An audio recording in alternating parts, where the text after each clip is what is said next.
Hello दोस्तों, मैं आपका दोस्त अरुण और आप लोग देख रहे हैं ट्रैवल विद अरुण। आज मैं बहुत टाइम बाद वीडियो बनाने जा रहा हूँ। एक्चुअली मैं काफ़ी अपना बिजी रहा, स्केजूल बिजी रहा। उसके बाद मैं घूमने पोर्तुगल चला गया। तो अभी रिसेंटली 1-2 दिन पहले ही इंडिया आया हूँ वापस। तो उस वजह से सिस्टम थोड़ा सा बिजी रहा, तो इस वजह से मैं वीडियो नहीं बना पाया। लेकिन मैं इंस्टाग्राम पे या यूट्यूब के कम्युनिटी बॉक्स में वीज़ा वगैरह जरूर अपलोड करता रहता था। जो जो भी रिजल्ट वीज़ा के आते रहते थे मैं अपलोड करता रहता था। आप उसमें देख सकते हैं, है ना। और बाकी इंस्टाग्राम वगैरह पे भी चेक कर सकते हैं। तो काफ़ी सारे लोगों के मुझे मैसेज आ रहे थे कि भाई ट्रैवल हिस्ट्री कैसे बनाएं, कैसे हम आईटीआर फिल करें, कैसे हमें बैंक स्टेटमेंट बनानी चाहिए। जब हमें वीज़ा अप्लाई करते हैं किसी भी कंट्री, तो अगर इंटरव्यू के लिए फ़ोन आ जाता है तो हमें वो हमसे किस तरह के क्वेश्चंस पुट करते हैं। तो वो सारी चीज़ें थी। तो मैं इस वीडियो में वो सारे डाउट्स क्लियर करने जा रहा हूँ। तो आज मेरे साथ है दीपशिका मैम। तो इनके भी काफ़ी सारे डाउट्स थे इस चीज़ को लेके, है ना। तो माइट भी आपके भी वैसे ही सारे डाउट्स होंगे। तो आपके होप्स हो वो सारे इस वीडियो में क्लियर हो जाएंगे। तो प्लीज़ इस वीडियो को आप बीच बचाले मत छोड़ना, एंड तक जरूर देखना, क्योंकि बहुत सारी चीज़ें आपकी क्लियर हो जाएंगी और आपके लिए वीज़ा लेना बहुत आसान हो जाएगा। जी हेलो सर। हेलो। हेलो दोस्तों। तो सबसे पहला मेरा क्वेश्चन है आपसे कि ट्रैवल हिस्ट्री किसी को भी अपने स्टार्टिंग से जैसे कैसे बनानी चाहिए। तो ट्रैवल हिस्ट्री बनाना ज़्यादा टफ नहीं है और ज़्यादा इजी भी नहीं है, ठीक है। और अगर मैं आपको ये बात कहूँ तो भाई ट्रैवल हिस्ट्री अगर बनानी ही है आपने, तो सबसे पहले जो कंट्रीज वीज़ा ऑन अराइवल देती हैं हमें उस कंट्री में जाना चाहिए। जैसे कि थाईलैंड देता है, मलेशिया वीज़ा ऑन अराइवल है ऑलमोस्ट, है ना, अभी तक भी। और आस पड़ोस की जैसे बांग्लादेश का वीज़ा लेना पड़ता है तो ईजी मिल जाता है, वो ले लो आप। स्टिकर वीज़ा होता है, पासपोर्ट लग जाता है। श्रीलंका घूम लो, ठीक है। मतलब जिनके वीज़ा लेने बहुत आसान है, चाहे वीज़ा ऑन अराइवल है चाहे ई वीज़ा है ना, जो आसान है, तो उनका पहले तो अपना आस पड़ोस घूमो। इंडिया में रहते हो तो आस पड़ोस घूमो अपना। वहाँ की नेपाल भी घूम लो, नेपाल की भी स्टैंप लगेगी पासपोर्ट के, अगर थ्रू जाओगे, बाय फ्लाइट जाओगे, है ना। तो इसलिए आपको आस पड़ोस की कंट्री घूमनी चाहिए। और इस चीज़ में मैं एक चीज़ और भी बताना चाहता हूँ भी भाई, अगर जिसकी आप ये बोलो भाई मेरी तो बहुत सारी ट्रैवल हिस्ट्री है, मैं तो यहाँ भी घूम चुका हूँ, मैंने फिर भी वीज़ा अप्लाई करा, मेरा फिर भी वीज़ा रिजेक्ट कर दिया। हाँ, ये चीज़ें होती हैं। ज़रूरी नहीं है जिस बंदे की ट्रैवल हिस्ट्री हो उसका वीज़ा ग्रांट होगा ही होगा। ये चीज़ें ज़रूरी नहीं होती, क्योंकि मेरा एक्सपीरियंस हो चुका है। जब मैं वीज़ा अप्लाई वगैरह करता रहता तो उसमें एक्सपीरियंस हो चुका भाई, बिल्कुल फ्रेश पासपोर्ट के ऊपर भी वीज़ा ले लिया। और जिस बंदे के मान लो बढ़िया कंट्री, बड़े वाली कंट्री जी साहब, मान लो जर्मनी, शेंगन, फ्रांस में इधर उधर जहाँ यूके वगैरह घूम चुका, उसके वीज़ा भी रिजेक्ट हो गया। तो ज़रूरी नहीं है ट्रैवल हिस्ट्री से ही आपको वीज़ा मिलेगा। हाँ, अगर ट्रैवल हिस्ट्री हो तो उससे आपका ये क्लियर हो जाता है भी यार बंदा एक घूमने का शौकीन है ना, उसको घूमना है, इंडिया वापस आ जाएगा, बिकॉज उसमें घूमने का उसके अंदर एक इंटरेस्ट है, जहाँ ट्रैवलिंग उसको अच्छी लगती है ना। तो उससे ये चीज़ें क्लियर हो जाती है। लेकिन जरूरी नहीं है, ये चीज़ अपने दिमाग में मत रखना भी भाई अगर मेरी 10-12 कंट्री की ट्रैवल हिस्ट्री होगी तो ही मेरा वीज़ा आएगा, ठीक है। तो ऐसा कुछ नहीं है, फ्रेश पासपोर्ट पे वीज़ा आते हैं और ट्रैवल हिस्ट्री होने के बाद भी वीज़ा से आते हैं ना। ऐसा तो कुछ नहीं है ना कि एशियन कंट्री कुछ और रिक्वायरमेंट्स मांगते हो या यूरोपियन कंट्री। नहीं, देखो हर कंट्री की रिक्वायरमेंट तो अलग अलग होती है ना। जैसे वीज़ा ऑन अराइवल जिस कंट्री के, उनमें तो कोई वीज़ा की हमें कोई ज़्यादा डॉक्यूमेंट्स मांगते नहीं है। जैसे अगर आपने सिंगापुर का वीज़ा अप्लाई करना है, सिंगापुर के लिए आपका पासपोर्ट भी सबमिट होता है ना, तो आता तो सिंगापुर भी एशिया में ही है। तो उसके लिए आपका पासपोर्ट सबमिट होगा, उनकी आईटीआर भी सिंगापुर वाले मांगते हैं, और आप जो काम करते हैं वो भी प्रूफ मांगते हैं, और बैंक स्टेटमेंट वगैरह भी मांगते हैं ना। लेकिन हर कंट्री की अलग अलग रिक्वायरमेंट होती है। वैसे यूके हो गया, शेंगन हो गया, कनाडा हो गया, ऑस्ट्रेलिया हो गया, इनकी रिक्वायरमेंट ऑलमोस्ट सेम ही होती है। वीज़ा ऑन अराइवल में कौन कौन सी कंट्रीज जो है वो आती हैं। ज़्यादातर अगर मैं आज के सिनेरियो की बात करूँ तो थाईलैंड है वीज़ा ऑन अराइवल, है ना। मलेशिया वीज़ा ऑन अराइवल चल रहा है। और नेपाल भी आपको वीज़ा ऑन अराइवल ही मिल जाता है ना। इंडिया के लिए वीज़ा की रिक्वायरमेंट नहीं है कोई भी एक हिसाब से। तो आई थिंक सो श्रीलंका के लिए माइट भी वीज़ा चाहिए, मेरे ध्यान में नहीं है। तो ये छोटी जो आस पड़ोस की कंट्री है उनके लिए। बाकी अगर आप बांग्लादेश जाना चाहते हो उसके लिए वीज़ा ईजी है, वो एम्बेसी से कॉन्टैक्ट करो, और वो मेरे हिसाब से कोई महंगा वीज़ा नहीं है, 400-500 आई थिंक, पता नहीं, मेरे मेरे हिसाब से फ्री है वो बांग्लादेश का वीज़ा, वो ईजी मिल जाता है। वियतनाम का वीज़ा अराउंड 2000 रुपये में मिल जाता है ना, तो कुछ ज़्यादा टफ नहीं है। दुबई घूम सकते हो आप, दुबई की स्टैम्प भी लगती है ना, तो दुबई का वीज़ा अराउंड 7-8 हज़ार में मिल जाता है। जी। अब मैं आपसे दूसरा क्वेश्चन ये पूछना चाहती हूँ कि आईटीआर मतलब इनकम टैक्स रिटर्न जी। को जॉब होल्डर और बिजनेस पर्सन के लिए कैसे भरना चाहिए। तो दोनों के लिए क्या क्या रिक्वायरमेंट्स हैं। ओके, तो उसमें ये है, अगर मान लो आप जॉब करते हैं ना, तो अगर मैं आपकी बात करूँ, अगर आपकी मान लो 40,000 सैलरी आती है, तो 40,000 को आप 12 से मल्टीप्लाई करोगे, उसका जितना भी एंड में रिजल्ट, जितना भी अमाउंट आएगा, सपोज करो 5 लाख आएगा, तो 5 लाख में से जो जॉब करता है उसको 50,000 की डिडक्शन मिलती है जॉब वाले बंदे को। तो उसमें ये भी 50,000 उसको डिडक्शन मिल जाएगी 5 लाख में से। तो उसकी अराउंड 4.5 लाख की ITR भरी जाएगी, है ना। और जो बंदा बिजनेस करता है, अगर वो हर महीने मान लो उसके पास करंट अकाउंट भी है, बिजनेस अकाउंट सेविंग अकाउंट भी है ना, तो उसको क्या करना है, हर महीने करंट अकाउंट में से जो उसका बिजनेस अकाउंट है बंदे का, उसको एक एक फिक्स अमाउंट तो ना ही रखे तो वेल एंड गुड है, कभी भी फिक्स अमाउंट नहीं रखनी चाहिए। बिकॉज मैं काफ़ी सारे लोगों की स्टेटमेंट देखता हूँ ना, तो कुछ लोगों ने भाई हर महीने 48,000 डाल रहे हैं, तो 48,000 ही डालते रहेंगे अपने अकाउंट के अंदर ना। तो ऐसा कुछ नहीं करना चाहिए मेरे हिसाब से, क्योंकि जो बंदा बिजनेस करता है उसका, अगर आज उसको इस महीने सपोज करो भाई, एक हर एक काम का एक सीजन होता है, ठीक है। मान लो जैसे मोबाइल की शॉप लगा लो आप, या एक इलेक्ट्रॉनिक की चीज़ की शॉप लगा लो, है ना। तो इस चीज़ का ज़्यादातर सीजन त्योहारों के टाइम पे होता है, जैसे दिवाली वगैरह हो गया, तो आप भाई ये एक्सपेक्ट नहीं कर सकते ना। मान लो अगर इस महीने आपने 50,000 कमाए हैं, तो आप अगले महीने भी 50 कमाएंगे, हो सकता है अगले महीने आप 30,000 कमाएं, हो सकता है अगले महीने आप 1 लाख भी कमाएं। तो कभी भी एक फिक्स अमाउंट आपको नहीं डालनी चाहिए। बहुत लोग गलतियां करते हैं भी भाई, अपने करंट अकाउंट में से हर महीने सेविंग अकाउंट में डालते हैं पेमेंट, तो एक एग्जैक्ट अमाउंट रख लेते हैं, वो भी 48,000 डालें तो 48,000 डालते हैं। ऐसा कभी भी नहीं करना चाहिए, बिकॉज हमेशा इनकम हमारी कभी ज़्यादा भी होती है, कभी कम भी होती है। अगर आप फिक्स अमाउंट रखो तो उसमें आपका नेगेटिव पॉइंट ये भाई, व्यूज ऑफिसर कहीं ना कहीं जाके उनका भी दिमाग है यार, उनको वो हमारे से ज़्यादा पढ़े लिखे, उनको यही चीज़ की नॉलेज है, इस चीज़ उनको सिखाई जाती है, तो उनको ये लगता है भाई ये फेक है बंदा, हाँ जी। है ना। तो एक फिक्स अमाउंट नहीं रखनी चाहिए हमेशा। कभी ज़्यादा डालो कभी कम डालो, तो उसमें ये लगा रहता है भी हाँ यार बंदे का सही है, कभी भाई उसको ज़्यादा इनकम भी हो रही है, कभी उसको कम भी हो रही है। जरूरी नहीं आपने 48,000 डालना है, तो आपने अगर 40 डाल दो तो आपको ये लगेगा भाई वीजा सोच गए हैं इतना इतना ये कैसे। तो भाई किसी दिन 48,000 डालो तो किसी दिन 60,000 भी डाल दो ना, ठीक है। तो फिक्स अमाउंट कभी भी नहीं रखनी चाहिए। और जो बंदा जॉब करता है, जॉब वाले को तो एक सैलरी देखो फिक्स ही होती है जॉब वाले के नहीं, लिए। जैसे कभी कभी क्या होता है ना, जॉब में कोई बंदा कोई पर्सन होता है, तो कभी महीने में कभी एक छुट्टी कर लेता है, चलो एक तो होती है अलाउड, है ना। ठीक है, 2 कर ली, 3 कर ली, 5 कर ली, तो उसका भी कुछ ना कुछ हाँ डिडक्शन तो होता ही है ना तो कंपनी वही की। ना, मान लो अगर सपोज करो उसकी 40,000 सैलरी है मंथली, है ना। तो उसको आप 40,000 को मान लो 30 से डिवाइड करोगे, तो मान लो कितना भी डे का जितना भी निकलता है, सपोज करो आप चलो अंदाजा लगा लो 1,200 रुपये निकलता है, ठीक है। तो मान लो उसने महीने में उस बंदे को 2 छुट्टी है, तो सैटरडे संडे तो चलो संडे तो छुट्टी होती है ना। तो अब ये चार संडे तो आप निकाले, तो पीछे 26 दिन रह गए। 26 दिन में से मान लो 2 छुट्टी ऑफिसर ने उसको उनके ऑफिसर ने वैसे अलाउ कर दी, भाई 2 छुट्टी आप और भी ले सकते हो एक महीने के अंदर, तो 6 छुट्टी आप कम कर दो, 24 दिन बचे। 24 दिन में से मान लो उसने 2 दिन छुट्टी कर ली, ठीक है। तो 2 दिन के 1200 के हिसाब से 24 रुपये आप कट करके आपके अकाउंट में सैलरी के आ जाएंगी। तो आप इसमें ये भी कर सकते हो, ये भी कोशिश मत करा करें, बिकॉज कुछ लोगों का ना, आपने जैसे तो पूछ रहे भी सैलरी वाले के लिए कैसे है, तो ये तो आपने उसके लिए पूछ रहे जिसकी जेन्युइन सैलरी आती है। हाँ जी। कुछ लोगों के पास सैलरी होती ही नहीं है, या Fake उनको बनी। नहीं, फेक नहीं कह सकते, उनको जस्ट अपनी प्रोफाइल क्रिएट करनी है हाँ वीजा के लिए, है ना।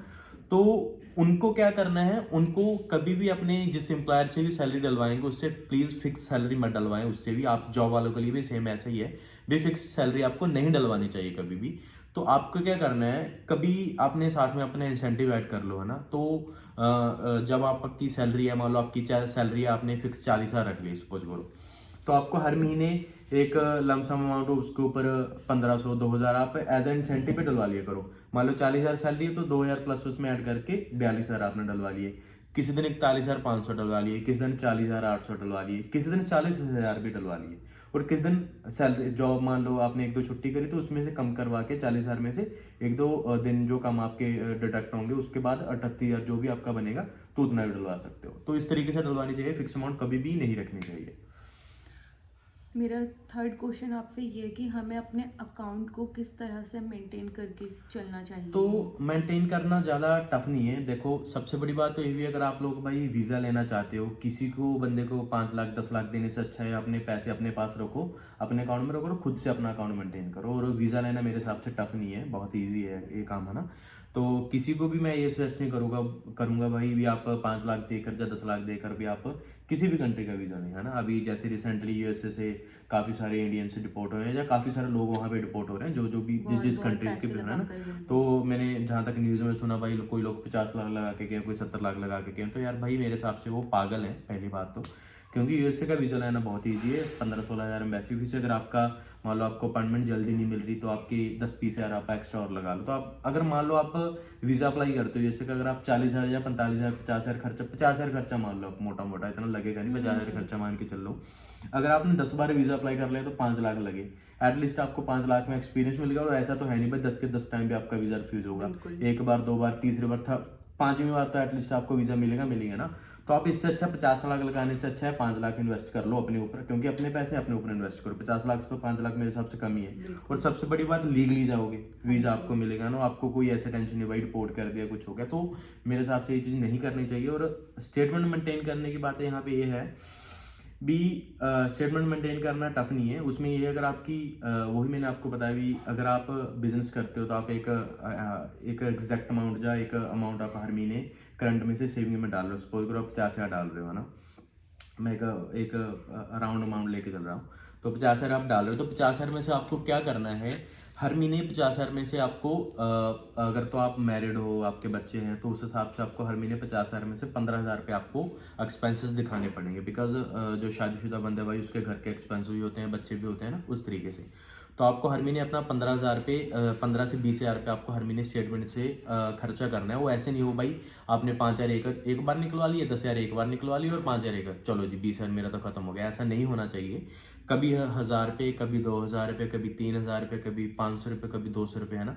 इस तरीके से आपको अकाउंट में से अपने खर्चा दिखाना पड़ेगा। बिकॉज जब हम वीज़ा के लिए स्टेटमेंट देते हैं ना, मान लो 3 महीने की स्टेटमेंट चाहिए, सपोज करो आप जर्मन का वीज़ा अप्लाई कर रहे हो, ठीक है, आपको जर्मन के लिए 3 महीने की स्टेटमेंट चाहिए। तो ऐसा ना हो भाई जब मैं आपकी स्टेटमेंट मांगूँ, जब भी आप खुद अपना वीज़ा अप्लाई कर रहे हो तो आप अपनी स्टेटमेंट निकलाओ तो सिर्फ वो 1-1.5 पेज की निकल के, ऐसा कुछ नहीं होना चाहिए। अगर आपकी कम से कम 4-5 पेज की स्टेटमेंट निकल के आए तो उसको यार वीज़ा से कोई चीज़ें क्लियर हो जाती हैं भी, हाँ यार बंदा एक इंडिया में रह रहा है और इंडिया के एक्सपेंसेस के हिसाब से जितना यहाँ पे एक बंदे का खर्चा आता है या एक फैमिली का खर्चा, उस हिसाब से बंदा हर महीने अपना खर्चा कर रहा है और उसी हिसाब से उसके अकाउंट में से पैसे कभी 200 कभी 500 निकल रहे हैं। और ट्राई करा करें जो भी आप पैसा गूगल पे, क्योंकि आजकल ज़्यादातर हम लोग ऑनलाइन ही करते हैं ना, तो गूगल पे, पेटीएम या फ़ोन पे जो भी हम किसी बंदे को पे कर रहे हैं तो उसमें रिमार्क्स में एक नीचे हमें ऑप्शन होता है भी भाई किस चीज़ के पे कर रहे हैं, तो वहाँ पे आप ट्राई करा करें हर चीज़ के लिए पैसा मेंशन कर दिया करें। लाइक मैंने जैसे पेट्रोल डलवाना है अपने कार में, है ना, तो पेट्रोल इन बाइक या petrol in car, dinner, fruits,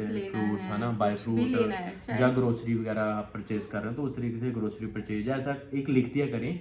because एक स्टेटमेंट में कहीं ना कहीं जाके जब आप स्टेटमेंट निकलाओगे ना तो उसमें लिखा आता है ये, है ना। तो ये चीज़ों से थोड़ा सा अच्छा लगता है दिखने में और काफ़ी सारी चीज़ें यार क्लियर हो जाती हैं। तो जॉब वाले बंदे के लिए भी ऐसे है, अगर वो 40,000 सैलरी डलवा रहा है, अगर वो सिंगल है तो उसको हर महीने 5-7 हज़ार रुपये खर्चा करना चाहिए और बाकी पैसे अपने अकाउंट में हर महीने सेव रखने चाहिए। अगर आपके अकाउंट में आज 4 लाख है, अगले महीने आपके 40,000 सैलरी आई तो 4,40,000 हो गए, तो उसमें से आपने 5,000 खर्चा करा, 4,35,000 आपके अकाउंट में लास्ट में जाके बच गए। तो उसको भी 5,000 रुपये खर्चा अगर करना है उसने भी, कभी 200, कभी 300, कभी 500, इस तरीके से उसने खर्चा करना है। और मेरा फोर्थ क्वेश्चन आपसे है कि वीज़ा ऑफिसर जब वीज़ा ग्रांट करते हैं ना, तो वो किस चीज़ पर ज़्यादा तवज्जो देते हैं? तो उस चीज़ पे मेरे हिसाब से वीज़ा ऑफिसर का ये फोकस रहता है भी आप इंडिया में क्या करते हैं, इंडिया में आपके पास वापस आने का रीज़न क्या है। अगर आप हमारी कंट्री घूमने आ रहे हैं तो आप एक्चुअल में ट्रैवलर हैं जो आपका एक्चुअल में इंटरेस्ट है हमारी कंट्री को घूमने का, है ना।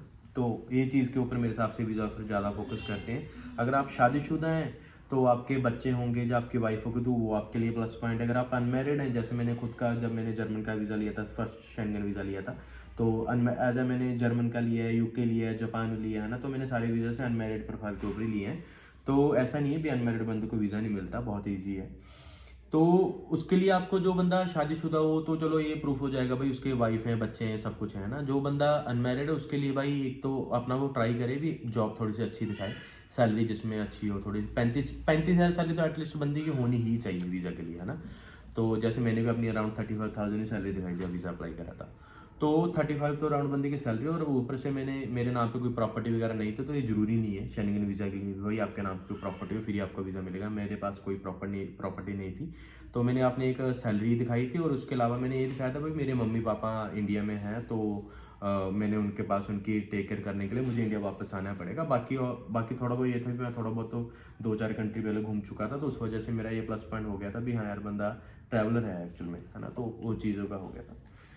मेरा आपसे फिफ्थ क्वेश्चन है कि वीज़ा इंटरव्यू के दौरान किस टाइप के सवालात पूछे जाते हैं? तो एक्चुअली अगर मैं, जहाँ तक मैंने एक्सपीरियंस करा है, जहाँ तक मैंने क्लाइंट्स के वीज़ा अप्लाई करे हैं, तो यूके है जो कभी कभार यूके के रेयर चांसेस है वीज़ा ऑफिसर के इंटरव्यू के लिए फ़ोन करने के। यूके जल्दी जल्दी फ़ोन नहीं करता वीज़ा के लिए, इंटरव्यू के लिए सॉरी।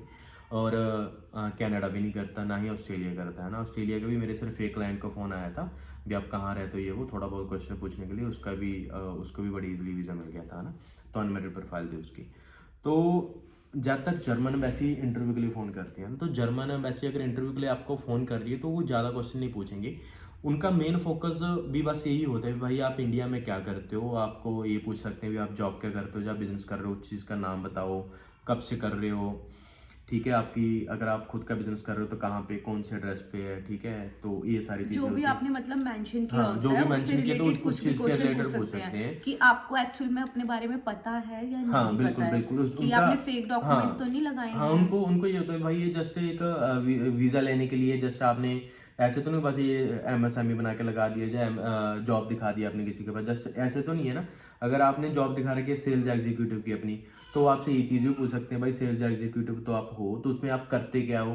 तो ऐसा ना हो भाई भी आप, ठीक है लोगों के पास नहीं होते, लोग अपनी प्रोफाइल क्रिएट करते हैं तो क्रिएट भी करें, अच्छे तरीके से करें, उस चीज़ के ऊपर पढ़ें भी। ऐसा ना हो भी आपने जस्ट एक किसी ने बोल दिया आपकी मैं आपके मोबाइल टेक्नीशियन की जॉब दिखा दूंगा और आपकी सैलरी में हर महीने डाल दूंगा, तो आपने बोला ठीक है जी डन ओके, ऐसा ना हो। लेकिन आपको उस चीज़ के बारे में एटलीस्ट थोड़ा बहुत पता हो। जैसे कि मेरे क्लाइंट को याद है, मेरे उसको फ़ोन आया था इंटरव्यू के लिए जर्मन एम्बेसी से ही, तो वो कंबाइन बनाते हैं ना, जो एग्रीकल्चर टूल होता है ना, तो उसमें यूज़ होती हैं। तो वो एक फैक्ट्री में जॉब करता है, तो उसको फ़ोन आया तो भाई तो उससे ये चीज़ें पूछेगी भी आप कौन सी कंबाइन बनाते हो, किस तरीके के उसमें अंदर पार्ट्स यूज़ करे जाते हैं। तो उस चलो वो तो एक्चुअल में जॉब करता था उस कंपनी में, तो उसको बड़े आराम से उसने आंसर दे दिया और उसका वीज़ा ग्रांट हो गया।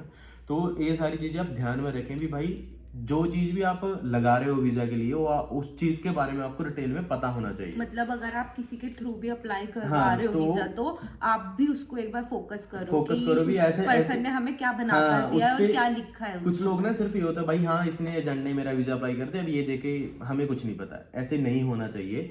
क्योंकि खुद का वीज़ा अप्लाई हो रहा है भाई, खुद को भी पता होना चाहिए मैं कहाँ घूमने जा रहा हूँ, कौन सी फ्लाइट के जरिए जा रहा हूँ, कौन सा होटल बुकिंग है मेरा। बिकॉज वीज़ा ऑफिसर ने ये भी पूछ रहे थे आप कौन सी फ्लाइट के थ्रू जा रहे हो, फ्लाइट का नाम क्या है, कितने बजे लैंड होगी, आपके होटल बुकिंग्स कौन से होटल्स के नाम बताओ, ठीक है, आप वहाँ पे क्या क्या घूमोगे। मान लो हमने ये दिखा दिया फ्रैंकफर्ट घूमना है, बाद में बर्लिन जाना है, बाद में म्यूनिख जाना है, तो अब वहाँ पे कहाँ कहाँ घूमोगे, है ना। एक दो प्लेसेस आप हर सिटी के याद रखें, दो दो तीन तीन, है ना, बिकॉज ये चीज़ें जरूरी है ना। बाकी अगर आपको और भी कोई डाउट हो तो आप बताएं प्लीज़, है ना। आज के लिए बस इतना ही, तो थैंक यू सो मच, है ना। Thank you. और तो बाकी माइट भी आप लोगों के भी काफ़ी सारे इस वीडियो में डाउट्स क्लियर हो जाएंगे, है ना। तो बाकी फिर भी अगर आपका कोई डाउट हो तो आप मुझे कमेंट कर देना, फिर से एक अच्छी वीडियो बना देंगे उस चीज़ के ऊपर, है ना। बाकी बने रही ट्रैवल विद अरुण के साथ, मिलते हैं अगली वीडियो में, तब तक के लिए बाय बाय, थैंक यू।